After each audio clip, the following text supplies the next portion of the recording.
मित्रांनो, येत्या 4 डिसेंबर रोजी परख राष्ट्रीय सर्वेक्षण इयत्ता 3री, 6वी आणि 9वीसाठी होणार आहे. त्यामध्ये जो पेपर राहील त्या पेपरची जी उत्तरे आहेत ती आपल्याला OMR शीटवर नोंदवायची आहेत. तर ही OMR शीट कशी भरायची याची माहिती आजच्या व्हिडिओमध्ये आपण बघणार आहोत. आणि सरावाकरिता प्रश्नपेढी माझ्या चॅनलवर आपल्याला पाहायला मिळेल, तेव्हा चॅनल सबस्क्राईब करायला विसरू नका.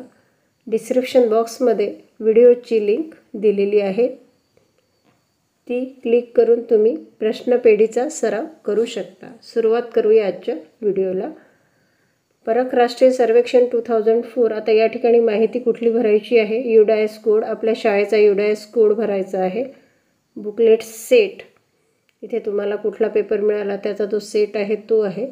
OMR शीट नंबर, तुम्हाला जी शीट आहे त्याचा नंबर इथे. यानंतर ग्रेड, म्हणजे इथे आता तुमचा जो क्लास आहे तो आपल्याला इथे टाकायचा आहे. स्टुडंट ID म्हणजेच रोल नंबर. एरिया अर्बन आहे की रुरल आहे तो टाकायचा आहे. स्कूल मॅनेजमेंट गव्हर्मेंट आहे की प्रायव्हेट आहे, आणि स्कूलचं नाव. अशा प्रकारे ही OMR शीट आहे. यानंतर इथे सूचना दिलेली आहे. Use only black or blue ball point pen, do not use ink or gel pen. या ठिकाणी तुम्हाला ही OMR शीट भरण्यासाठी फक्त निळ्या किंवा काळ्या बॉल पेनचाच यूज करायचा आहे. तुम्ही इथे इंक किंवा जेल पेन वापरू नका. Darken the relevant circle as per the example given below.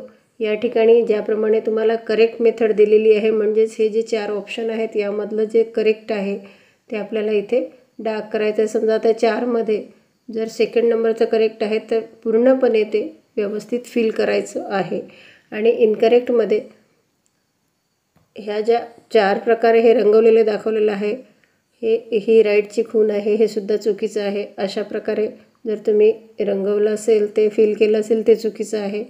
असं पूर्ण जर तुम्ही हे फिल केलं नसेल, थोडी जागा असेल, हे सुद्धा चुकीचं आहे. अर्धवट जरी केलं तरी ते तुम्हाला चूक मिळणार आहे, कारण याची जी चेकिंग आहे ती कॉम्प्युटरमध्ये होते आणि कॉम्प्युटरमध्ये अशा प्रकारची उत्तरे स्वीकारल्या जात नाही. तर करेक्ट मेथड जी आहे ती अशा प्रकारे आपल्याला हे जे ॲन्सर आहे, हा जो सर्कल आहे हा फिल करायचा आहे. आता या ठिकाणी माहिती आपल्याला कुठली भरायची आहे? Student information. स्टुडंटची म्हणजेच विद्यार्थीची काही इन्फॉर्मेशन आहे ती इथे age.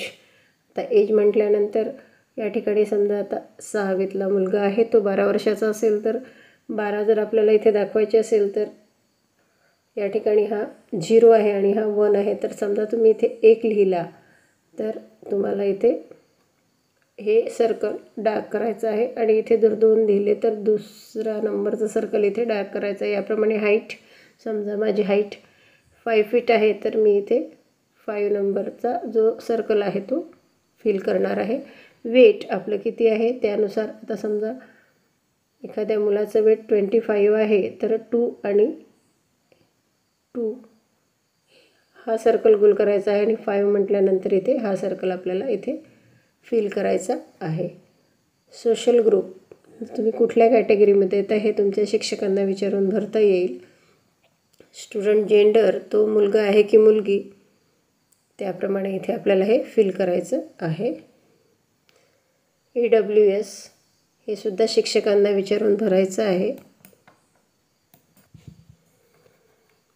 CWSN, children with special need, काही गरजाधिष्ठित मुले असतील त्यासाठी इथे आपल्याला सर्कल फिल करायचं आहे. जर कुठलंही व्यंगत्व त्या मुलामध्ये नसेल, तो नॉर्मल असेल तर या ठिकाणी नन हे फिल करायचं आहे.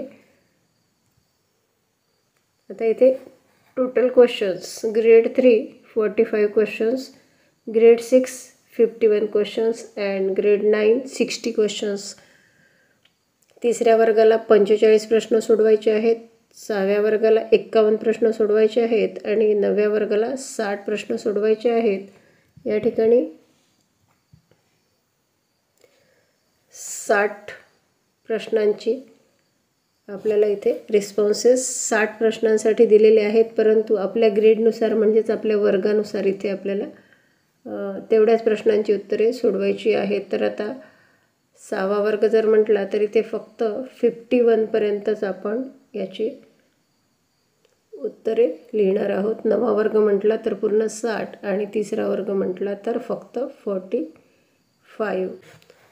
जनरल इन्स्ट्रक्शन्समध्ये आपल्याला जे इन्स्ट्रक्शन दिलेलं आहे त्यामध्ये एक एक्झाम्पल आपल्याला इथे दिलेलं आहे की आपण हे कशा प्रकारे प्रश्नाचं उत्तर नोंदवू शकतो.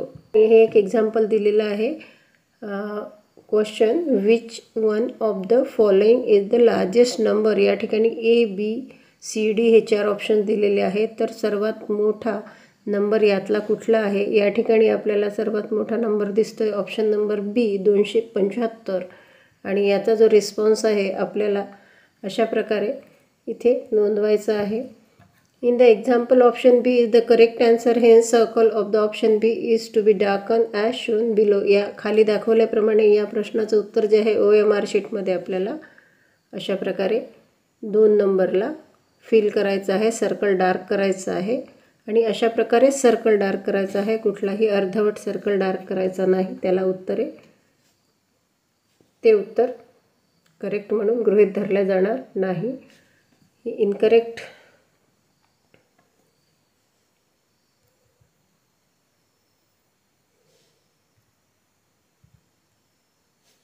यानंतर CWSN हा जो पार्ट आहे हा दिलेला आहे ते children with special need. LD म्हणजे लोकोमोटर डिसॅबिलिटी. देन VI म्हणजे व्हिज्युअल इम्पेअरमेंट, दृष्टीदोष. HI हिअरिंग इम्पेअरमेंट म्हणजे त्याला काही हिअरिंग प्रॉब्लेम आहे का, कर्णबधिर आहे का. त्यानंतर स्पीच अँड लँग्वेज डिसॅबिलिटी काही आहे का. Intellectual disability and other disability जे तुम्हाला OMR शीटमध्ये दिलेलं आहे.